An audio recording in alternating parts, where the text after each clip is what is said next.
preconditioned by all the media for the past couple of decades to slowly but surely start accepting the existence of aliens and UFOs.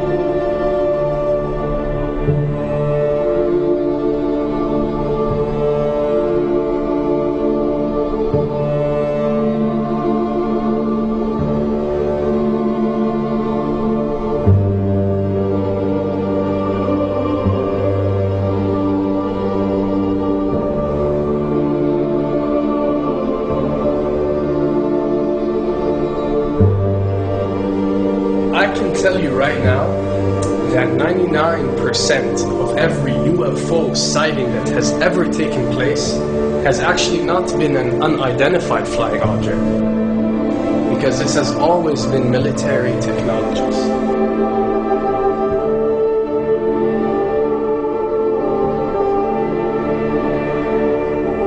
Another thing I'd like to point out is surveys and questionnaires. You know, we get surveys and questionnaires all the time, sent out by the state or by the government or by our rulers and our officials and so on and so forth.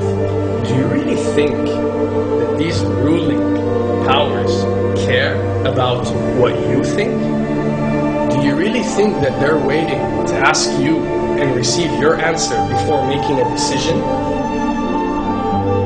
What happens with these questionnaires is that they are released. For example, what country do you think the US should attack next? And if it yields back results like 70% of the US population believe Iran is the next country that should be attacked, this is actually a study conducted for the effectiveness of the media propaganda that they are using. So when they get such results, they look at it and they be like, all right, amazing. Our media propaganda is working. We are purposely trying to manipulate people to think that Iran should be the next one. And check out the survey results. We're doing a great job in propaganda. That's what it's all about. And if the results come back and they aren't up to par, so let's say 20% want war with Iran and 80% want actual peace, they say, okay, so now we have to go and rework our media propaganda and make it more effective so these percentages change. Why am I saying this? Because of the UFO phenomenon. Since the 60s, the amount of people who believe in extraterrestrials have skyrocketed. And they're only increasing day by day in our modern world. This only confirms the success and the plans that are taking place to first manipulate you to believe in UFOs, and second, to conduct a UFO attack that is going to force the whole world to unite to fight off this enemy and accept the New World Order. A former Canadian government official is warning we may be on the verge of intergalactic war, saying, quote, the Bush administration has finally agreed to let the military build a forward base on the moon, which will put them in a better position to keep track of the comings and goings of visitors from space, and to shoot at them if they so decide. I was introduced to the late Dr. Wernher von Braun in the U.S., the father of rocketry. In my first meeting with him, during that first 3.5 hours, he said to me, Carol, you will stop the weaponization of space, because there is a lie being told to everyone that the weaponization of space is now first being based upon the evil empire, the Russians. There are many enemies, he said, against whom we're going to build this space-based weapon system. The first of whom was the Russians, which was existing at that time. Then there would be terrorists. Then there would be third world countries. Now we call them rogue nations or nations of concern. Then there would be asteroids. And then he would repeat to me over and over, and the last card, the last card, the last card would be the extraterrestrial threat. As a military strategist, as a person who worked on the MX missile, which I did later, he said, you will find that there is going to be a spin to find some enemy against whom we have to build space-based weapons, and now we should expect the spin. And that's the formula, except that it's all based on a lie. A supersonic saucer. Called the Silver Bug, it was truly revolutionary. The plans show in detail a multi-jet engine craft that boasted amazing maneuverability and speed. It's an intriguing thought that this concept may tie in with the work of the German scientists who brought saucer technology to the US at the close of the Second World War. What was needed were certain cover stories. What do you do when people are spotting aircraft and then telling reporters that they've seen something very unusual flying out of an airbase in Nevada?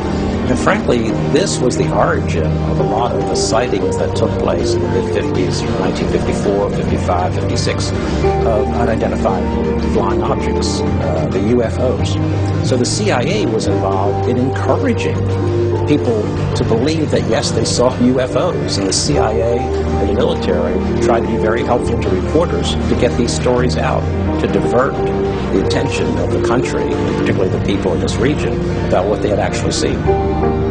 Mexican Air Force pilots capturing on videotape what are said to be 11, count them, 11 UFOs. The Mexican Air Force has released a video that some of you are going to find difficult to believe. A journalist says it shows images of UFOs tracking a Mexican military plane. So what's the truth about UFOs?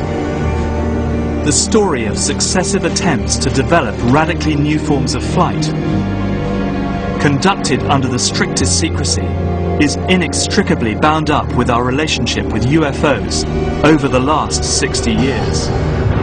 Whether it's Allied pilots buzzed by strange balls of fire in 1942 or the Roswell incident 5 years later, there is a strong case to be made that secret military technology offers a convincing explanation for many UFO stories.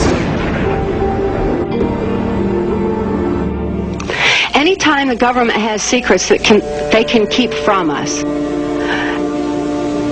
they can manipulate us by those secrets. In essence, they still remain 25 years at least ahead of us in technology, information, and knowledge, and secrets, and they are using them against us. I heard over the years many times over that the plan to usher in the New World Order would be to make all the people in this country and around the world feel totally helpless to prevent the New World Order from occurring, this world dominance plan, by saying that we had been invaded by aliens, so that we would say, oh please UN, come in and help us all. So bear in mind that there is a plan, orchestration, to get people to be submissive through a secret technology and information that they're keeping from you under the blanket of a so-called National Security Act.